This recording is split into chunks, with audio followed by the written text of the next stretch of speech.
एक बार महात्मा बुद्ध के पास एक व्यक्ति आया। उसने महात्मा बुद्ध से दुख से मुक्ति का उपाय पूछा। महात्मा बुद्ध थोड़े मुस्कुराए और कहा कि चलो मैं तुम्हें एक कथा सुनाता हूँ। एक बार एक नगर में एक सेठ रहता था। वह बहुत उदार और संयमी था। वह दरवाजे पर आए व्यक्ति को कभी खाली हाथ नहीं जाने देता था। वह सेठ भूखे को भोजन, प्यासे को पानी और जरूरतमंद लोगों को उनकी जरूरत की चीज बिना कहे दे देता था। एक बार उस सेठ के यहाँ एक पत्रिका बेचने वाला आया। उसके हाथ एक पत्रिका थी जिस पर लिखा था सदा ना रहे। अन्य लोग इसे एक बद्दुआ समझ रहे थे कि सुख के दिन सदा ना रहे, यानी कि सुख वाले दिन जल्द ही समाप्त हो जाए।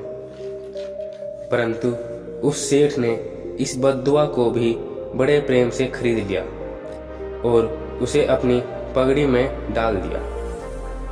उस नगर में बहुत से लोग थे जो सेठ से ऐसा करते थे। मौका मिलते ही राजा से सेठ की शिकायत कर दी और राजा ने सेठ को जेल में बंद करा दिया।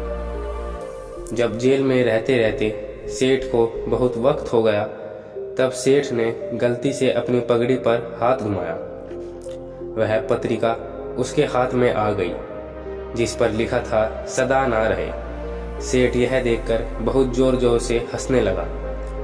तब चौकीदार को लगा कि सेठ पागल हो गया है और चौकीदार ने यह खबर राजा को दी।